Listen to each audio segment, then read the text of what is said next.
All right, let's really dive into this whole situation. Tom Aspinall has officially broken his silence, and he isn't just responding to his critics, he's firing back with undeniable proof. He didn't just put out a carefully worded press release.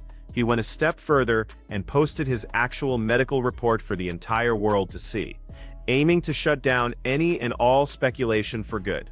The diagnosis is incredibly serious, confirming that he's suffering from what's called bilateral traumatic Brown's syndrome. And to make it crystal clear what that actually means, the doctors found what they described as significant orbital soft tissue trauma, which is damage to the fleshy part of the eye socket, along with a possible fracture of the right medial orbital wall. We are not talking about a simple, minor eye poke here.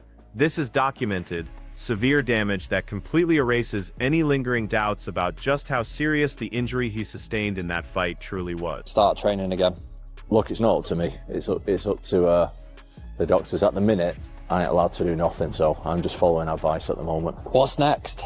What's next for me right now is there's talk of surgery on the eyes. We've got to see how it goes over the next few weeks. Obviously, that's down to the specialists and stuff, but I'm not in the gym training at the moment. I'm not doing anything MMA-wise at the moment. I'm just following the doctor's orders right now and seeing what happens with the health. How do you sort of see this going forward for yourself with the UFC?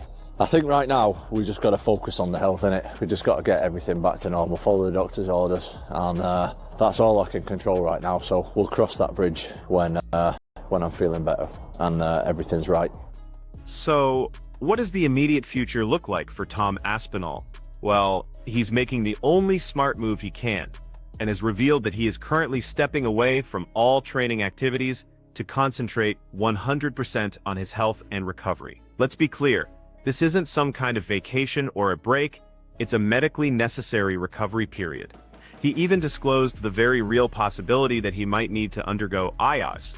He emphatically stressed that, for the time being, his absolute top priority is his recovery and ensuring he gets back into the best possible condition to move forward with his life and career. Aspinall laid it all out perfectly, explaining that everything else, like when he'll finally return to the gym or what his future fight plans might be, all of that is on the back burner and will only be addressed after his health has significantly improved. He's taking things one crucial step at a time, just as anyone with an injury this potentially career-altering should. That's when I really got the gist of what's going on. The guy was trying to poke my eyes out all the way through that round. Multiple exchanges, nearly every exchange that I could put him in danger. He had his fingers out pointing towards my eyes. The guy was cheating from the first second, and the way that he wanted to win that fight was to have me compromised by cheating. My thoughts on him, I think he's a big cheater. Look at all his fights. Even Jon Jones himself, even the GOAT himself said before he fought him that Rogan's a cheater and uses dirty tactics. And you better believe other fighters are taking serious notice of this development. Wade Clemens reacted to Tom Aspinall's medical report with genuine, palpable concern, calling the situation far more serious than anyone, including himself, had initially realized. He had a very direct message for anyone out there accusing Tom of quitting or faking the injury, telling them in no uncertain terms that they need to seriously reconsider their position. And why is that? Because if the diagnosis is truly Brown's syndrome, Clemens points out that this might not even be something that can be fully fixed or surgically repaired. In his expert view, an issue of this magnitude could severely limit Tom's ability to compete at an elite level and could potentially put his entire fighting career at risk. Wade Clemens didn't mince words, saying, "Holy shit, this is serious." For all the people that said Tom was a quitter or faking it, if he really has Brown's syndrome, I don't know if that can even be resolved, and that severely hampers him fighting to the point that his fighting career is essentially over. On top of all that, Tom Aspinall is also pointing fingers, directly accusing Ciryl Gane of fighting dirty and claiming that the eye poke was absolutely no accident. He explained that after rewatching the fight footage, everything became painfully clear. He noted that throughout the round, Gane was repeatedly extending his fingers directly toward his eyes, especially whenever he felt he was put in any kind of danger. Aspinall argued that this wasn't some isolated one-off moment, but a clear pattern of illegal behavior, insisting Gane was actively trying to compromise him through illegal tactics. He even brought up the sport's GOAT, Jon Jones, mentioning that Jones himself had already warned people about Gane's dirty habits long before their own fight ever happened. Things need to change in the sport of MMA when it comes to fouls. I'm obviously very keen to get back and beat this guy up. I've got to be 100% right, so whenever the eye's good to go, that's when I'll do it. A lot of haters out there who are living some very sad lives, who think they're eye doctors. I'll double eye poke you full blast in the eyes and see if you can still write some grim comment on Instagram. You let me know, you tough guys out there. This entire unfortunate incident has led Tom Aspinall to stress that the sport of mixed martial arts desperately needs some real, fundamental changes when it comes to handling fouls, especially these recurring and incredibly dangerous eye pokes. And let's be absolutely clear about this. He wants a rematch with Ciryl Gane, but he's only willing to step back into that cage when he is fully healthy and 100% recovered. He specifically noted that he has to get his eyes fixed and medically cleared before he can even begin to think about returning to the octagon. He also took a moment to fire back directly at his critics online, pointing out the absurdity of how so many of them are suddenly acting like world-renowned eye specialists, despite having absolutely no clue what he's actually dealing with on a complex medical level. But looking back at it now, like, what do you do with eye pokes? It happened to me, and it happens to everybody. And the Nevada State Athletic Commission, they need to step up and say, automatic 1 point, second time you do it, disqualifications, like no more. And you know who is standing right there with him on this? None other than Henry Cejudo. That's right, Triple C is also out there, demanding much tougher penalties for eye pokes, even going so far as to propose that repeat offenders should be outright disqualified from fights. He laid out a pretty clear and simple suggestion for the Nevada State Athletic Commission to consider: implement an automatic point deduction for the very first offense, and then enforce an immediate disqualification if that same fighter commits a second violation in the same bout. It's a hardline stance for sure, but it's one that many fans and fighters feel is long overdue to protect the athletes. Tom bloodied up, and Tom didn't want to continue in the fight. So, who gives a? What do you think about Dana White saying Tom didn't continue, and then also, who gives it to eye pokes? Well, listen, I didn't continue. I'll tell you why I didn't continue. Because I'm not a dummy. Like, I'm not going to go out there and fight one of the best strikers in the world if I can't see. With double vision? With any eye. As an MMA fighter, look, things are going to happen in the fight that compromise you. Go back and watch my fight with Arlovsky. The end of the first round, he punched me right in the eyeball. Final 20 seconds of the first round. Oh! Right from Arlovsky. For the rest of that fight, I couldn't see him out that eye. That's fine. If you get punched or kicked in the eye, that's fine. Meanwhile, Tom Aspinall reacted very strongly to Dana White's comments, which suggested that he simply didn't want to continue the fight. Aspinall took the time to explain that his decision had absolutely nothing to do with fear and everything to do with basic, fundamental safety. He clarified the obvious. He simply could not continue to fight one of the world's best and most dangerous heavyweights while dealing with severe double vision. Let's be real for a second. In a sport as brutal as MMA, having a compromised vision can lead to incredibly dangerous, career-altering situations, and that was a risk he was completely and smartly unwilling to take. Double eye poked in both eyes and you've got no vision because of a foul. Why should I carry on so some dummy can look and say, oh yeah, Tom just got knocked out? Because I ain't going to fight if I can't see anything because of a foul. If it's a little illegal move, we have to fight through it. That's what we do as fighters. But when it's a foul, why am I going to put my health at risk when I can't see at all? So you're not too happy then on what the president of the organisation is saying towards it? Well, what do you think? Tom didn't want to continue in the fight, so. Look, we all know who is at fault here. What the f are you talking about, huh? Digging even deeper into that point, Tom Aspinall really wanted to drive home the message that his decision was entirely about his health and long-term safety. He vividly explained that taking devastating eye pokes in both of his eyes left him effectively unable to see properly, and that trying to continue fighting under those conditions would have been nothing short of reckless. Aspinall emphasized that while fighters are often expected to be tough and push through minor fouls and general discomfort, when a serious foul completely compromises your vision, risking your long-term health and ability to see for the rest of your life is completely unreasonable. You could almost feel his frustration that the president of the organization seemed to misrepresent the situation so badly, as he insisted it was abundantly clear who was actually at fault for the fight being stopped. Being poked in the eye is illegal, Brendan, but to fight with one eye is very common. The opponent's trying to hit your eye, he's trying to bust up and make your nose bleed. So that part of it does have question for guys like Anthony and I. We're trying to be polite, we're trying to show grace, but in all fairness, if you're the heavyweight champion of the world, you got to fight with one eye at a time. But of course, there's always a different perspective in the world of combat sports. The ever-controversial Chael Sonnen chimed in, and he thinks Tom Aspinall should have continued fighting despite the eye poke from Ciryl Gane. He argues from a very old-school, hardened standpoint, saying that fighting with impaired vision is just part of the sport, especially for a heavyweight who is expected to be able to endure and adapt to incredibly difficult circumstances inside that cage.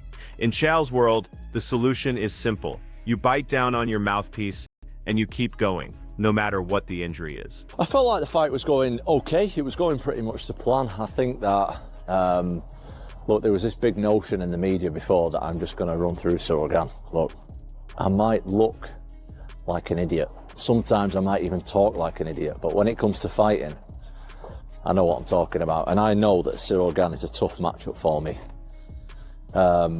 Really good defensively. I knew that if we want to break the fight down a little bit, Cyryl's got really good defense. He moves really, really well on his feet. I knew that I have to stand in range and take a few punches from Ciryl to be able to land my own shots. I thought it was going to be a 5-round fight. Go and look at my pre-fight stuff. I knew this was going to be a long and tough fight. Tom Aspinall also had a direct response for the fans on social media, who were claiming that he was already losing the fight to Ciryl Gane even before the foul occurred. He immediately pushed back hard on that narrative, stating that the fight was actually going exactly according to his team's plan. He explained that his strategy was to intentionally stay in range, absorbing some of the punches from Gane on purpose, specifically to create the openings he needed to land his own powerful shots. In his mind, and from his corner's perspective, everything was unfolding just as he and his team had envisioned it would. Gets hurt, it's like he's like immediately incapacitated. Immediately. He shut down. It's like you poke my eye and then he's like immediately, there's no like. He never tried to look. It was rag on the eye immediately. Dude, I would have been the silliest looking cat on national TV just trying. He didn't try. Trying. He didn't try. Same thing with Curtis Blaze. When he hurt his knee, there was no limping, there was no trying to get up. It was just like immediately. Yep. Burn my village. I can't go on. Like, he doesn't have the dog in him. Yeah, that kill or be killed. Immediately quits. Yeah. When he got tapped out with an ankle lock, there was no trying to fight his hands. There were no trying to. He immediately quit. You see the pattern of it. Immediately. Yeah. And I noticed the profile pic change, and then you had some on your horse too, similar. Yeah. What's with that? I'm just having fun. You having fun with the eye patches? I'm having fun with it. Yeah. Okay. It's like, he had at it with me. He had a long time coming at me, so. It's to keep the fans engaged. On the other hand, it's absolutely fascinating to see how many MMA professionals who had earlier criticized Tom for quitting the fight are now completely changing their tune. Now that the official medical reports have been released to the public, it's become undeniable that Aspinall did the right and only sensible thing for his health. But you know who didn't miss this opportunity to take a shot? The one and only Jon Jones. He jumped right into the controversy to criticize Tom Aspinall's resilience. After the UFC 3-4 eye poke, he argued that Tom has a tendency to just fold the moment any real adversity hits him. He pointed to the Curtis Blades fight and even an earlier ankle lock defeat as prime examples of Aspinall shutting down instead of pushing through the pain and difficulty. Jones also addressed his viral profile picture of a duck wearing an eye patch, describing it as just some harmless banter meant to entertain the fans after Tom had repeatedly called him out. I'm gonna tell you something about Jon Jones. Jon Jones is the most methodical fighter that ever stepped foot inside the UFC. His mind is totally different from ours. He knows exactly what he's doing when he does it. He knows exactly what he's doing. I know he trains that shit. I know that's his defense mechanism. It is. It's when you're advancing on him and you get away so that you can't reach me. I don't got this long run. You can't reach me. You know. And I can poke you in the eyes. He's doing it on purpose. He's done interviews about it. And said he did it on purpose? He said, yeah. Stop. He ain't said that. Yeah. I want you to show me the interview where he said, I do it on purpose. I saw a clip the other day. You can tell. You can look. And he said, and he said it might be illegal and stuff like that, but he said, hey, it works. He does it on purpose. Trust me. However, when it comes to Jon Jones and eye pokes, Rampage Jackson has a very different and much more interesting story to tell, claiming that Jones deliberately uses eye pokes as a calculated defensive tactic. He describes Jones as one of the most methodical and strategic fighters in UFC history, with a unique and highly analytical approach to combat. Jackson goes so far as to explain that Jones actually practices the move intentionally, using it strategically whenever his opponents start to close the distance, effectively making the eye poke a planned and integrated element of his defensive arsenal. I really have gotten to a point in fighting where I feel as if I'm in a position that I have a lot more to lose than to gain. And that's just me being honest. That's not being a coward or whatever. That's just the truth. I'm almost 40 years old now in a combat sport, a very physical sport. Yeah. I have to do things that make the right decision, you know, and fighting just to continue fighting doesn't make sense to me anymore. I feel as if I can earn money outside of punching people. Yeah. And to challenge myself in that way means more to me now than to fight again. But to be at the White House is the reason why I'm out of retirement. It has nothing to do with Aspinall or Pereira or anybody. It was the White House. The idea of being a part of something so historical means more to me than a few extra $1 million or another win in the win column. Yeah. It means the world to me. Meanwhile, Jon Jones also decided to clarify exactly why he turned down a reported $30 million offer to fight Tom Aspinall. He explained that now, at nearly 40 years old, he feels there's far more for him to lose than there is for him to gain by staying active in the sport. He plainly stated that the risk just isn't worth the reward at this particular stage of his legendary career. Then, in a surprising twist, he revealed that his return from retirement is primarily driven by the chance to visit the White House, not because of any specific matchup with Aspinall or even Alex Pereira. I've never been to the White House. I've had many opportunities to go and visit the White House.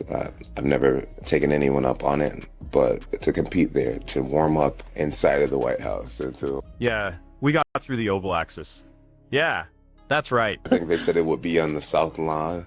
Yeah, I think you would walk out through the Oval Office into the South Lawn. It would earn me some major points with my friends too.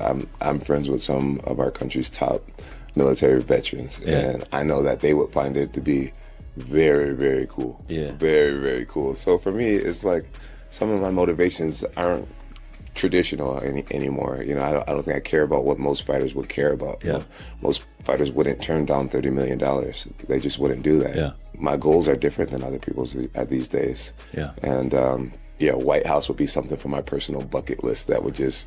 Elaborating on that very point, Jon Jones explained that his personal motivations have completely changed and they no longer align with what drives most of the other fighters in the game. He openly admits that turning down a check for $30 million would sound absolutely crazy to most people, but his priorities are just different now. For him, the unique and historic opportunity to be at the White House is a personal milestone and a life experience that means far more to him than any amount of money or any single fight possibly could. I said yes or no to anybody yet, but I can't put Jon Jones in a position where he can, you know. Right.